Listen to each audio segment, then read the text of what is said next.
But let's talk about Complete Streets. So as Ken mentioned, the Complete Streets Coalition, this is their logo here actually. And this particular presentation actually is brought to you in part by the Complete Streets Coalition, which is part of Smart Growth America. This is a compilation of sort of what is Complete Streets, what are the benefits, how do Complete Streets look in different contexts, all of those things. So we're gonna start here with this slide. This is obviously an incomplete street, right? Anybody see the pedestrian in the picture? There she is, right there. So our friend who took this photo, he came back 3 days later, she was still there. Never made it across the street. Pretty sad. Yeah, not much there at all for bikes, right? Yeah. What about this one? A sidewalk that leads to nowhere, and it's right in front of the school. It's a school sign, right? This is an incomplete street. This is no problem because bus patrons arrive by helicopter in order to take the bus. No worries, right? It's okay to have that concrete pad, and that's it. Or this one, right? The ramp that leads to nowhere, right? You can't get in out of the street. You can get in, but you can't get out. So what are complete streets? And by the way, Paul and I are both going to be up here the entire time. We'll go back and forth. And he may interrupt me, and I may interrupt you, and that's okay, because we may have something to add on some of these slides. So complete streets, just by simple definition, are streets for everyone, no matter who they are or how they travel. And that's the key. So the big challenge is over the course of the last really 50 years, a lot of our streets have been focused on primarily one mode of transportation. So it's really about making sure that everyone, no matter how they travel, can travel comfortably. So these three words, safe, comfortable, and convenient, are the three keys to making complete streets. Safety first and foremost, because obviously we want to stay alive and stay uninjured when we travel. Being comfortable relates to being safe, but it's other things as well, right? It's not just about safety, it's about feeling safe and feeling comfortable when you're traveling. And then convenience, which all interrelate, of course, because convenience, if it's inconvenient, for example, you have a really long signal cycle to cross the street if you're walking. You might just start crossing before you get the walk signal because you just don't want to wait that long. And then it becomes unsafe, possibly, right? So these are the issues that all interplay together. And you can see some images here of different streets. And we'll talk more about different kinds of streets in a little bit. So again, the same three words here, some other images of people traveling in various ways around a community or different communities. And again, these are the three key words. And this is what we want to see, people happy when they're walking, right? And biking and traveling around here. And I guess one important thing about this image is that if you can make a street that's comfortable for somebody who's a child, then you've succeeded. You've made it comfortable for everybody. Yeah, and likewise, on the other end of the slide, other end of the spectrum, someone who's elderly, right? If we can make streets that people feel safe crossing when they're slower, right? We're all going to get slower as we age, and it's important to make sure that that's the case. So we find that Americans want choices. We find that 66% of Americans want more transportation options so they can choose how to get to where they want to go, right? We find that 73% say they have no choice. This is the problem with our monomodal transportation system, is that we get stuck. And it becomes a real challenge, especially for elderly people, and we'll talk more about that here in a little bit also. Most people like to spend less time in the car. Cars are great. We're not bashing cars, right? They serve a great purpose, but they're not always the best tool for the job. They're not always the best mode for any given trip, and we'll talk more about that in some of the next several slides. So this is an interesting survey about how people would like to travel. So 59% think we need to improve public transportation, including trains and buses, and make it easier to walk or bike. And 38% say we need more roads, right? So there's sort of a choice of what they prefer over one or the other. So we're building more roads for cars, perhaps, reducing congestion. But what people want these days is more choice overall. On average, more people want to be able to bike, walk, and take transit. There's lots of potential. One of the things that we find is that, as I mentioned, the car is a great tool for longer trips, for sure. But a lot of our trips aren't that long. 39% of trips are less than 3 miles. It used to be higher. This data went down. It used to be 50%, actually. And that's now 39%. In the most recent National Household Travel Survey, which is a national survey that looks at how people travel. 17% of trips are less than 1 mile, right? Of the 17% that are less than 1 mile, which is a about a 20-minute walk or a few minutes bike ride, literally 5 minutes or less. Almost half are driven trips, right? This is what I'm getting at when the car is a great tool, but we're using the wrong tool for the job. It's like using a screwdriver or a pan and nail, right? Is that you don't have the right tool, right? Using a hammer to try to turn a screw, which maybe a better analogy in this case. Biking and walking is certainly a better choice for some of these shorter trips. The other thing that's important to note is that every trip starts with walking. If you think about a bus trip or a car trip even, you have to walk at least from your bed down to your garage, right? When you get to where you're going, you might park in a parking garage and then be able to walk to work, or you might park in a parking garage that's a couple blocks from your office and have to walk, and not have to, I'm sure, sorry, I didn't say it that way, but need to be able to walk to work on a street. Or you might just park at a restaurant, but ideally, if you're in a downtown type restaurant like here in San Mateo, you may not find a space directly. We like that space right in front, right? You just park and walk right in, a door state parking we call it. But oftentimes that parking is not going to be directly adjacent to where we want to go. So every trip begins with walking. This is a really important reason why there's more potential for people traveling by walking and biking. So we find that people will walk. This is a study from the Centers for Disease Control. And by the way, a lot of the funding that's going towards building complete streets, not building so much as planning for and doing workshops like the workshops that Paul and I lead for complete streets, are coming from health-related sources now. And we'll talk about the benefits related to health, and Paul will in a few minutes. But here's an example of funding coming from the CDC is figure out, how does this affect our health? And then we find that most people, if the trip is under a mile, would walk that trip, right? And for 3 to 4 miles, not so much for church or school. For work, not quite as high a percentage perhaps, but there is potential there for people to walk, and choose to walk for some of their trips. So who wants complete streets? We find that 47% of Americans say it's unsafe to cross a major road near their home. This is the challenge. If you go out for a walk and you don't cross the street, what happens? You just go around the block and end up back at home again, right? Maybe that's okay if you're walking the dog, but if you want to try to get somewhere, not so much. Again, 54% of older Americans who live in places that are not hospitable for walking and biking say they would walk and bike more if they had a better environment. People want it. People will do it if it's there. Build it and they will come. It certainly works in this case. And 56% express strong support for adopting complete streets policies, as the city of San Mateo does and most communities now in the Bay Area have, because of the regional agencies encouraging that. Another thing that's really important is the millennial generation. This is the generation younger than my generation, the folks that are born in the last 20 years or so. And, they're driving less. We're seeing a significant reduction in car ownership. People getting driver's licenses, waiting longer to get their driver's licenses. They're all about the phone, right? And connecting on one of these things, right? So not so much about going from place to place. They can do a lot more with their technology. That's part of it. But there's a lot of other factors here, and they're looking for other options. Cities are competing for millennials right now. Seattle and Chicago had a sort of infamous fight about this, where Rahm Emanuel, mayor of Seattle, said, I'm going to take Seattle's tech workers because we're building bike facilities.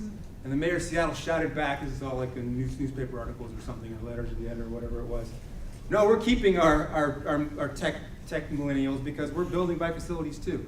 And this is happening all over the country. So another interesting statistic here is what's happened with respect to motor vehicle volume. This is what we call vehicle miles traveled, or VMT. This is the entire country. These are in the billions. So 1.7 trillion in 1985, roughly, vehicle miles being driven all around the country in a given year.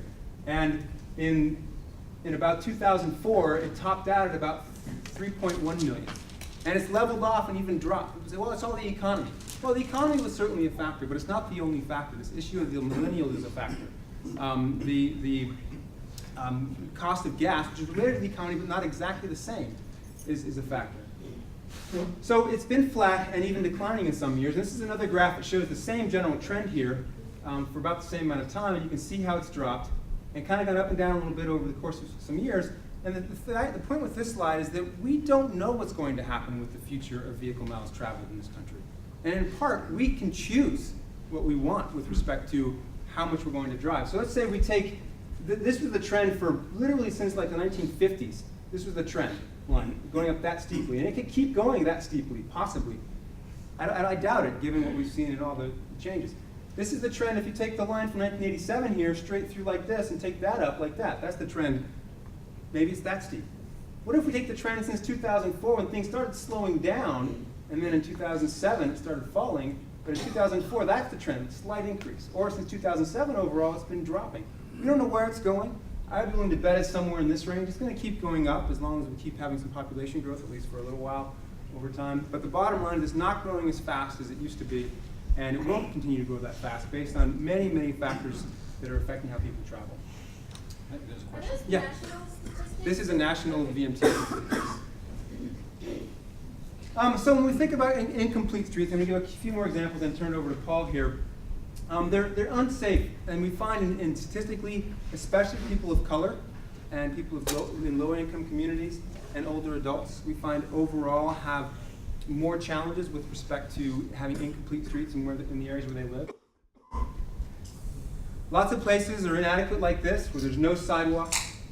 Just walking along the street, literally, and to cross, it's, feels like an ocean to cross that thing, right? And so it's just impossible to cross on foot. Many of the streets around our country.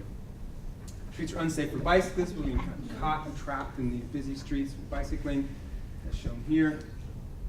Uninviting to bus riders. There's the bus stop sign, right? Where's the bus stop? I'm not sure. It's hidden in the bushes here.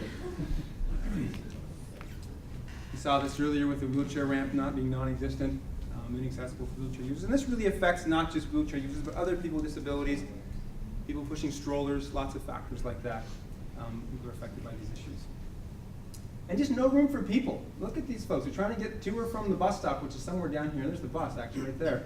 And they're trying to find their way up. It looks like they have a stroller or a shopping cart, probably a stroller, and they're trying to find their way up to get to home, because they're probably in their apartment. This is infamously Beaufort Highway in Atlanta. And it's one of the most dangerous roads for pedestrians in the entire country. Probably is the most dangerous, or was at one time.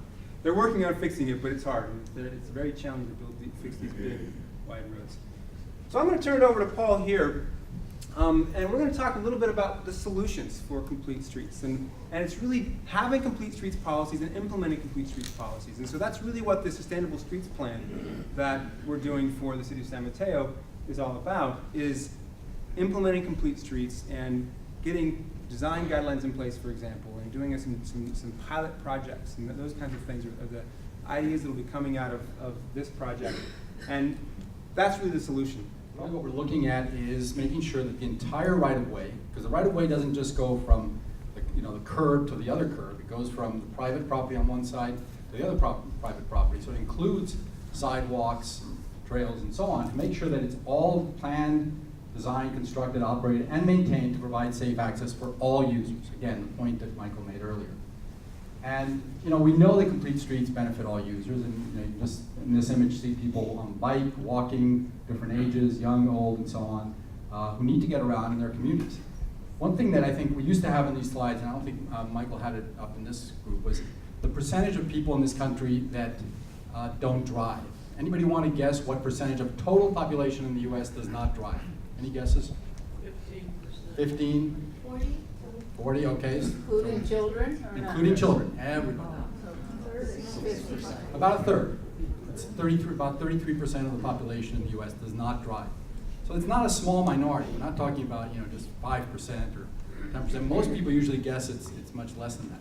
But it's a pretty significant population. I mean, all the kids under 16, 17, 18 are not driving, don't have driver's licenses, or now are waiting even longer to drive. Folks who can't afford a car or decide or opt not to drive. And then, of course, folks who give up driving as they get older. So it's, we're talking about quite a few people in this country who need to be able to get around, even though they don't drive. You've noticed we've got a lot of slides in here of the benefits to older Americans. Part of that is that we're all entering that age group. I don't know how many folks have heard of the term the aging tsunami in this country.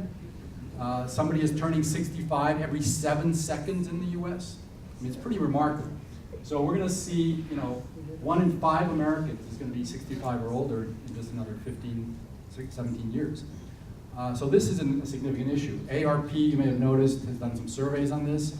Everybody remember what AARP stands for, or used to stand for?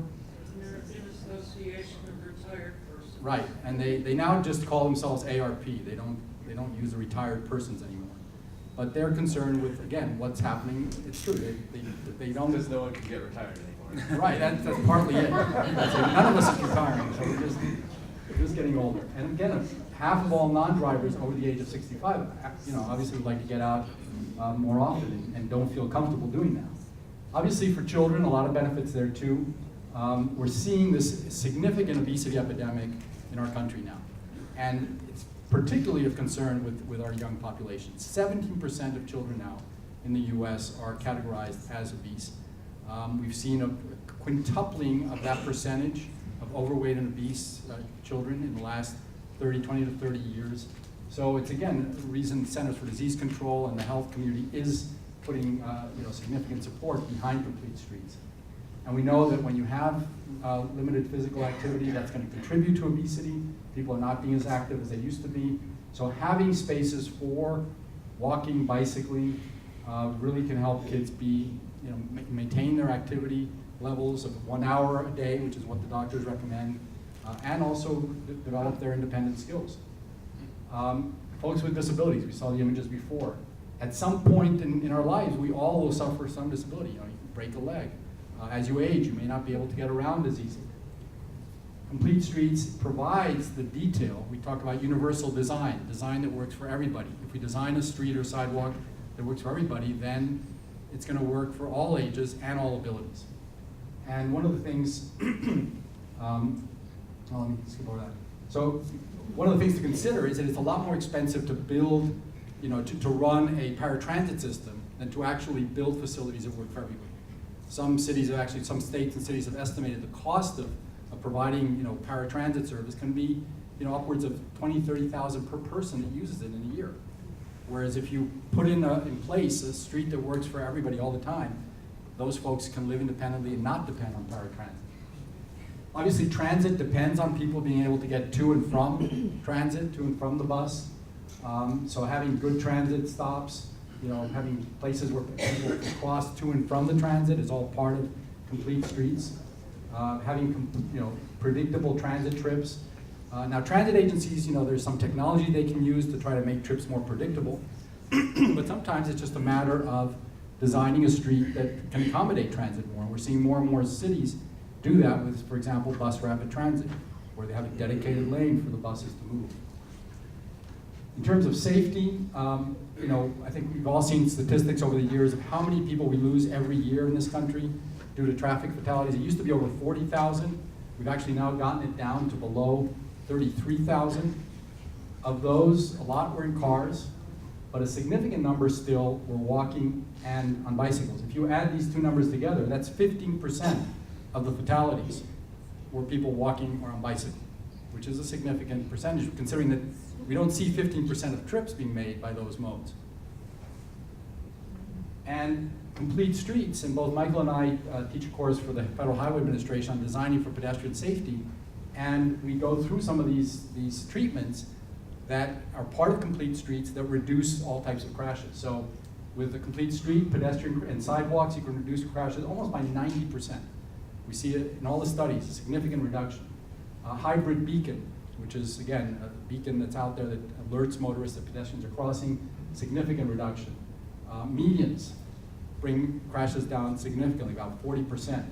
And road conversions refers to 3 to 4 lane roads that are converted to 2 or 3 lanes, or 2 lanes with turning lanes. And it's obvious why, when we talk about Complete Streets, with Complete Streets, what we're trying to do, one of the things we're trying to do in order to accommodate different modes is to bring the speeds down, especially in urban areas, in downtowns, in residential neighborhoods. And for safety, it's a critical issue, because look what happens. If you're going 20 miles, if a pedestrian gets hit by a car going 20 miles per hour, they got a very good chance of surviving. I mean, broken bones and so on, but only 5% of those people hit at 20 miles per hour will be fatal. But just double that speed to 40 miles per hour and you see what happens. 80% of those people will not survive. It's just the physics of being hit by a car at those speeds. So bringing speeds down is probably the most important thing we can do to provide for improved safety for pedestrians. Then there's this issue of the obesity epidemic. How many folks have seen these maps showing the percentage of residents of states that are obese? A lot of people are nodding and saying yes. Anybody has not seen these maps? Okay, good. At least a few of you haven't. So this is back in 1990, and it's showing that we used to have 10 to 15% of these states, and then California was still under 10% of our state adults. And this is just looking at adults were categorized as obese. And for folks who are wondering what that obesity category is, if you're a 5'4" person and you're about 30 pounds overweight, you'd be in that body mass index that would be considered obese. So this is 1990. 95, we're starting to see some states with 15 to 20%. By 2000, we have some folks that are over 20% of their population. California is still under 20. We get into 2005, we now see some states with over 30% of their population in that category.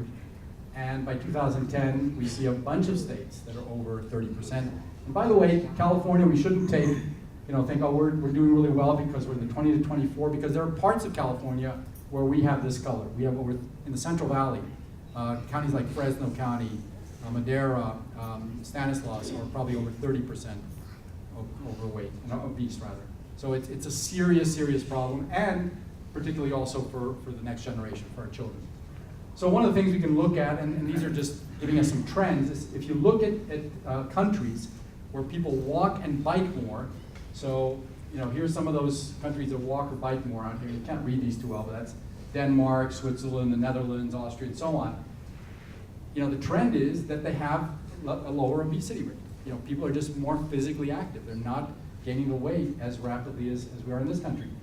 Here, we're down here with 5% of our trips being walk, bike, or transit, and notice our obesity rate's much higher. We can also look within the US and compare ourselves to other states. So it's, again, you can't read all those. But there's California, right? So, and what we're finding again here is this is looking at diabetes rates and the activity rate. So this is bicycling, walking, right, is this line here. Yeah, so it's the percent of work trips Percent of on work. bicycle or on foot is what that one is. Right, and then here's the diabetes rates in these countries. And it's not a clear, straightforward line, but you do see a clear trend. I guess that's West Virginia sort of breaking the line here. And this is Alaska, by the way, out here. It may also be a function of age of population when it comes to diabetes. So the Centers for Disease Control now does actually prescribe complete streets as a measure to improve people's health and prevent obesity. Another benefit is the economy. We've seen time and time again, cities that invest in creating great streets, those streets bring more revenue to that community, they bring more businesses, more people want to spend time there, they want to spend their dollars there. So this is one case study. This is in Washington, D.C. This is what it looked like before. This is actually a neighborhood that was already coming back. It was already in recovery, but they were not bringing in the businesses that they wanted on that street until the city did invest in a streetscape plan. They improved the street, and they brought in a lot of new businesses, brought in a lot more sales tax, and of course a lot more activity to that street, and it creates a real place that people want to spend time on. Another place, New York City, some, what was it, 8-10 years ago they started putting in the cycle tracks? Not even that long, 6 years ago. On 8th and 9th Avenue in New York City, in Manhattan, they were the first city in the US that said, you know what, we're going to actually separate the cyclists from the travel lanes, because if you've ever been in New York, and I used to live there, if you're a cyclist on the street, even if you put a bike lane out there, it's not going to work. People double park all the time. The taxis would drive in it. So they just basically said, we need to create a separated space, as you see here, where the bicyclists can ride. And there's actually, in some cases, parking out here. So they've shifted the parking out. And then at the intersections, they bring the motorists and the cyclists back together so they can sort of see what each is doing and avoid crashes there. But from an economic standpoint, they saw incredible changes on those two avenues. It was just really pretty amazing. Their retail sales on that 9th Avenue went up almost 50%. And the vacancies in another street, another area where they put in some of these treatments for bicyclists and pedestrians, they saw the retail vacancies go down. So we again know that in urban areas, these treatments can bring businesses to those streets. Benefits to the economy, Michael talked about the millennials and the fact that they're looking for places that have great facilities for cycling and walking. And businesses, again, that encourage those types of active transportation are attracting those people to work there. And the Bay Area, I think, is a good example of that.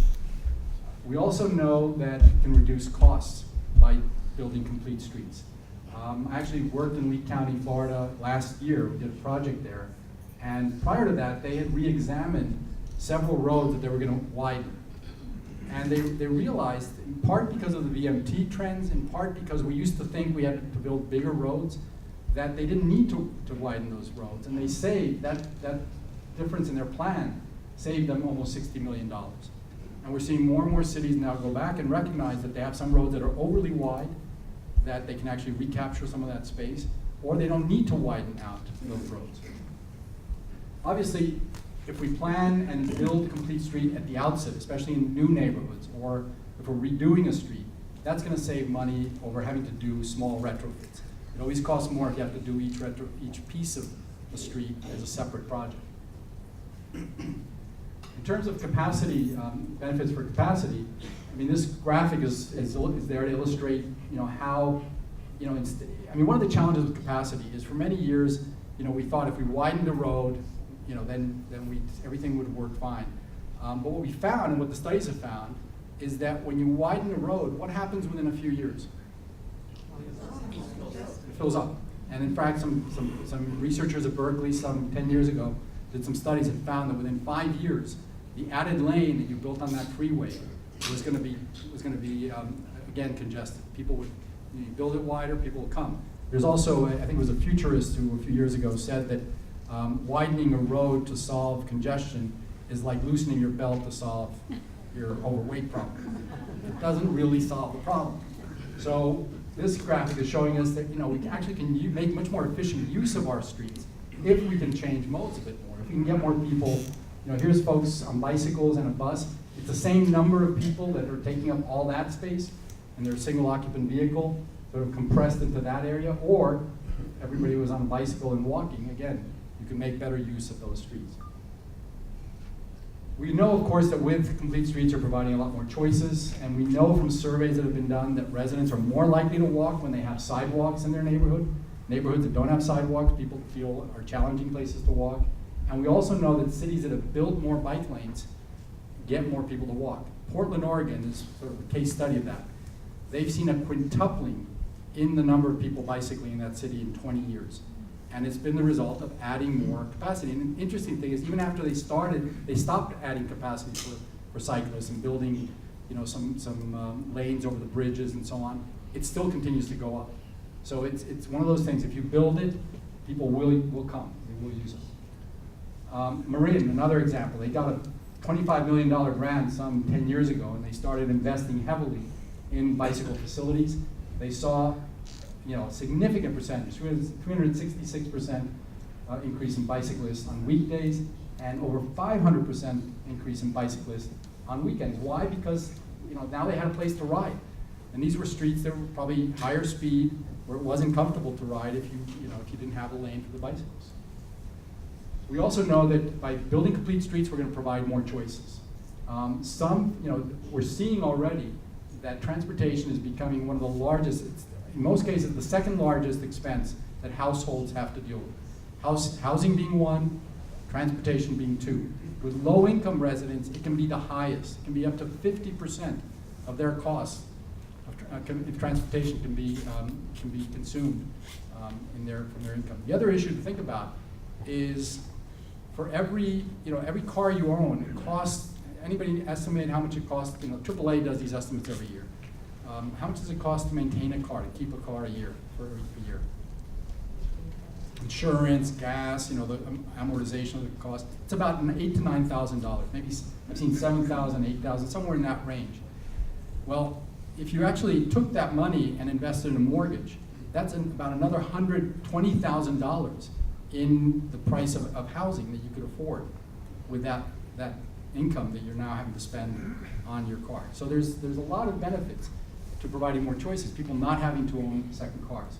As I said, low-income households can spend a lot of their income or their budget on transportation. Complete streets really can help. And ultimately, with complete streets, you create happier people. People enjoy being out there. They feel comfortable. They feel comfortable dwelling in places, hanging out on your downtowns. They're more likely to be socially engaged. and being healthy and more happy. And this again comes from a survey that was done just a few years ago. Obviously, the fewer people that are out there in the cars improves emissions, reduces greenhouse gas emissions. Anybody know how many grams we actually produce by walking of greenhouse gas emissions a human body will emit in walking 1 mile? 1 gram. Now, you take that same trip and you drive it in a car, how many grams do you think you'd be emitting? 450 grams, a lot more. So just that, that deciding to walk, is going to be a great thing to get our, meet our greenhouse gas emission reduction targets. And here's just sort of some big figures. If you can switch to walking or bicycling for trips less than 1 mile, the ones that Michael talked about, that 30-some% or less than 1 mile, would reduce CO2 emissions by 12 to 22 million tons per year. Not a small number. And finally, the issue of green streets, and of course next month, is it next month, Ken, that you're having the presentation? You'll have a whole discussion on how green streets and complete streets really are coming together. And we're seeing design of streets that really use the right type of landscaping. Of course, right now, stormwater is not much of an issue for us in California these days. But when we do get those storms, it's good to have facilities that can handle those without having to put in, pipes to deal with that. And also just having, good drought-tolerant landscaping is another part of green streets. Another thing about, go back on the slide, Yeah. Paul. So one thing about the green streets element is that there's a lot of funding out there for this these days. And you can use the funding that's for dealing with water infiltration and cleaning the water and reducing the flow into the streams to change your streets. Now, you wouldn't be able to do everything on your street necessarily, but if there are projects that have an element of green streets, part of the funding could come from those things. So that's another way to maximize the benefit that you get for complete streets by leveraging, to some degree at least, some of the green streets and stormwater improvement funding. So I think that's where we're switching over here. Yes. Yeah, so I'm going to talk briefly about how complete streets changes the built environment. So this is a pretty complete street here. We're going to look at some incomplete streets and then some more complete ones here with a few examples. This is Florida somewhere. I'm not sure. It could be anywhere. There's streets like this everywhere in Florida. But it changes intersection design from this situation where literally the crossing, again, it's a sea almost of cars, right? And she's like ready. She's in that sort of start. As soon as I goes to walk, I'm going to get going because I know I don't walk as fast as I used to, and it's a long way across the street, right? It changes it from this to a more comfortable situation where maybe you have a refuge to get across the street. You don't have to do the whole thing at once, and you can take one direction of traffic at a time with a median like this. You're just shortening the crossing distance in general by having not as big a street as part of complete streets. It changes bicycling from this white line, white knuckle experience, right, to a much more comfortable experience, right, where you have facilities and more people are going to be comfortable biking in this environment. We'll talk more about other biking environments in a Just moment. going back, everybody knows the bike lane. This is the bike line.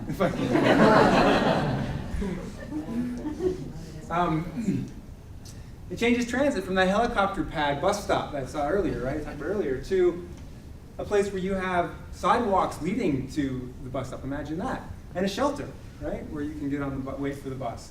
And also notice the crossing, conveniently placed not only near the bus stops, but this picture is being taken from an 8-story office building, right? So it serves the office building at the other side. Across the street, you can't see it, but there's apartments over there. So it's all placed in a logical way. It changes accessibility from that ramp he couldn't get up and had to roll in the street, literally, to get down the street, to a much more comfortable situation where you can now access the sidewalk and travel down the street on the sidewalk. So what does a complete street look like? I just gave you some examples of some of the ways it changes the environment when you think about complete streets. A lot of times people will say, well, just give me a cross-section, just give me a design, we'll go build this everywhere. It doesn't work that way. The design of a complete street changes a lot depending on the context. It doesn't mean you're going to have bike lanes or cycle tracks or something on every street for bicyclists. It doesn't mean you're always going to have transit, a bus running down your local residential street, right? It doesn't mean you're always going to have sidewalks even, perhaps, on some very small streets. You'll see some examples of those. There's really no magic formula for complete streets. Let's look at some different types of complete streets and think about what's important. So for a rural road like this, for example, In this case, they actually have a path along this rural road. But in places where there isn't, just adding paved shoulders along the rural road, which I think is the next slide here, is enough to service this environment. So you see, where the traffic volumes are very low on a rural road, no big deal. People will share the street. But as soon as you have enough houses that people will want to walk down the street, the roadway, to get to their neighbor's house, just having nothing, and we have lots of cars at the same time, or not lots of, but more cars, having no shoulder and nothing else is problematic. But building an actual sidewalk here doesn't make sense in a rural setting. So just having some paved width here that serves both bicyclists and pedestrians is sufficient for this type of rural street. There are really small shared streets, like alleys in many communities, or very low volume residential streets, where it's just one space, and it's a shared street. There's a lot of examples of this in every community with alleys and other small streets. More and more we're thinking about doing this to places in more downtown settings where there's not a lot of car traffic. We're building this idea of a shared street into a community. This is a slow speed shared street not for everyone, but for bicyclists and motorists and transit all use the same space. But it works fine because it's low volume, it's low speed, and everyone feels comfortable being in this space. And there's, of course, sidewalks for pedestrians on the side here. This is a typical narrow residential street, right?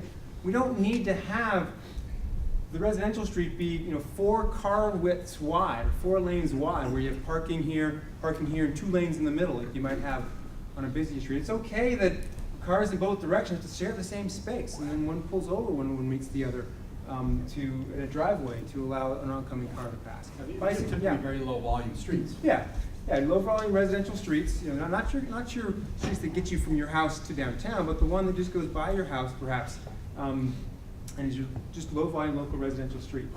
And bicyclists too share this space, no problem, because it's low volume, low speed. Pedestrians, of course, we want sidewalks in this case because perhaps the volumes are a bit higher than the one in the shared street that I showed a moment ago. Here's a main street in a downtown setting. We start seeing more facilities here. We see wider sidewalks, parking, a bike lane, or at least a space to allow between the parked car and the moving car. In this case, this serves perhaps 1 or 2 purposes of the bike facilities, as well as helping people get in and out of cars safely. Some main streets, though, might have no specific facilities on the street. We're not going to suggest you tear out this historic main street and build bike facilities, right? More about making sure that people feel comfortable biking on these streets, and perhaps there might be alternative routes that kids ride, or paths or shared residential streets. But this works for most people because it's low volume, or at least low speed. Maybe not low as low volume, but low speed in this case. And motorists and bicyclists travel at similar speeds. Motorists are often just looking for parking in a street like this, right? This is your typical urban thoroughfare that has sort of facilities of all types. You see bus stops, you see the on-road bike lanes, wide sidewalks. This is a very typical urban thoroughfare, very complete street. In a more suburban setting, sidewalks probably aren't as wide. You still might have a bike lane or shoulder. It may not be as wide as well. It may not be marked as a bike lane, just be a shoulder that also serves as a breakdown purpose for motorists. You may not have a bus stops on this street, depending on the context and if it's a bus line. A few solutions to we can add things we can do on streets or add to streets. Bus rapid transit.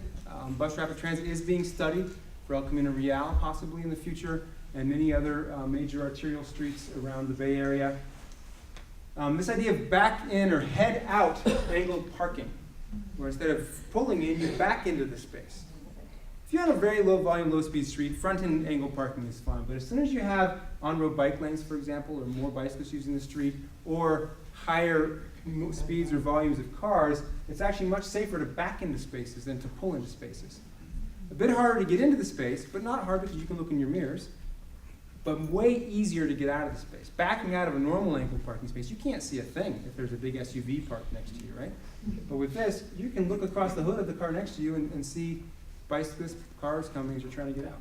And Caltrans is now even doing this because Caltrans technically does not allow angle parking on their roads. That's what they say. If you try to pull in angles, they'll say no. But if you do back an angle, they're now saying maybe. Yes. We've done it in 2 cities so far. We've seen it in 2 cities. Both cities, well, one of the cities, both of us were. Which Yeah, cities? Esparto and, which is Bridgeport. Central Valley somewhere up north. Sparta is of Central Valley. Yolo County. And then Bridgeport, which is in Mono County, east of the Yosemite, essentially. And there's other cities that are looking into it on Caltrans. And more cities are doing it. I mean, Yeah, we've yeah, there's seen a lot more of cities, non-Caltrans places that have done this. San Francisco has it. Who else nearby? Sacramento. Yep. Several communities. Paul talked about the cycle tracks in New York. This one happens to be in Long Beach. This idea of building the bike facility behind the parking makes it feel much more comfortable. One possible challenge, though, is the intersections. So you can't just say, oh, we're going to put this in. You really have to think through all the details. But absolutely, this encourages more riding, and we're seeing that occurring in cities all over the country. And it's certainly a possible solution. Roundabouts can be a solution for some things. It brings all motor vehicle speeds down, makes it very easy to cross. Not going to be your downtown street type facility, but in your more suburban areas, perhaps, along your collector or arterial streets, roundabouts might be appropriate in some locations. And one of the benefits of roundabouts is because you can actually get more cars through an intersection, about 30% more cars through an intersection. It often can keep you from widening out intersections. So a lot of times the engineers will look at the volume and say, oh, we have to widen this intersection now. You know, this new project's coming in on the corner. Well, the roundabout, they actually can sometimes keep it, and we've seen examples of streets that have been narrowed down from 5 lanes to 2 lanes in San Diego in one case because they put in roundabouts at the intersections. Right, thank you, Paul. And I think this slide is where we're transitioning, but this is sort of a series of bullets here about what Complete Streets means. And this relates to the project, and we're almost done here, so we can get to some Q&A. Go ahead, Paul. Yeah, I think that the key thing with Complete Streets, what we're trying to see happen around the state and around the country, is for local jurisdictions to, and actually states and regional agencies, to adopt Complete Streets as part of policy. And the reason for that is we want to make sure that anytime a project goes forward that touches the street, you know, the planners, the engineers, the designers, the maintenance folks all think, what can we do to make the street more complete? We know that this is not going to, this is not going to happen overnight. It's going to be an incremental approach. A lot of our streets are already built, but we do go back and resurface streets, restripe them, repave them, and those are opportunities to think about how we can make our streets more complete. So it's an incremental approach, and it's going to take, it's going to take time. And I'd like to add with this, I mean, the city has Complete Streets policy in place, but this project, Sustainable Streets Plan, is really to move towards this item here, changing how the city designs streets, changing the design standards could be different. And part of the product that's being done in this project is to do that, to create design standards, to develop streetscape concepts for different parts of the community, and really start changing how the city conducts business with respect to building streets. So again, Michael pointed out, it's not one design, it's not one special street project. We really want to see it become more, it's not a mandate for immediate retrofit. A lot of folks got concerned with Complete Streets policies were adopted at the national level, thinking, or at state level, thinking, this is going to change everything. No, it means that you now think about Complete Streets. If you do a general plan update, you make sure your circulation element does look at that, and we recognize that it's not going to happen overnight. Obviously, other issues need to be addressed if you want to create a great, livable, healthy community. Land uses, making sure there are places that people can walk, making sure there's places people can take transit, addressing travel, transportation demand management in some cases. Which actually is part of this project too. This project includes the TDM, transportation demand management element as well. And then, we know that in looking at how this approach has been proceeding across the country, that there are several steps that cities really need to take to make this work. One is, to actually plan out how they're going to implement their Complete Streets policies. And probably the most important, as I mentioned earlier, is restructuring their procedures, policies, and programs. Because we've been doing things for one way for many years, and that's been around moving the cars. And it really does require a bit of a change of culture and especially breaking down silos, getting planners and transportation planners and transportation engineers to talk to one another, to look at what the needs are based on the land uses and the transportation needs, and really start to talk to one another in a much more consistent way, and making sure that they're thinking about what needs to be done with every project. As Michael mentioned, it's also about rewriting or updating your design guidance, training staff on what the latest and best techniques that can be used. There's some great new guides put out by the National Association of City Transportation Officials, NACTO, on bikeway design and street design, actually, that Michael's firm worked on. Those need to be incorporated by your staff. And also, this Taste and Talk series that we're part of tonight is part of this element, right? Educating, and not only training per se, but educating the public and community leaders, which we're doing tonight, and there's several more of these talks coming up, is all part of it. And then lastly, performance measures. Again, part of this project is to look at performance measures and develop new ways to measure how streets function, so that they're measuring multimodal elements, not just level of service for cars, for example, and congestion for cars. Finally, we mentioned the National Complete Streets Coalition, the fact that a lot of these slides come from them. The workshops that are offered that we did in the city of San Mateo a few months ago was one of their workshops. There's great material online for anybody who's interested in sort of digging deeper into this. There's some great fact sheets, there's a manual and so on, and there's also a lot of communities that are joining the National Complete Streets Coalition, which again is part of Smart Growth America and made this presentation today possible. Yeah, so lots of information available on all the things, all the benefits that we talked about and all the design types. A lot of that is there on the website, and you can certainly go and get more information if you need it. And then the city has a Sustainable Streets Plan website as well, which hopefully most of you already know about. So thank you. I think we're going to take some questions. You want to moderate the questions, Ken?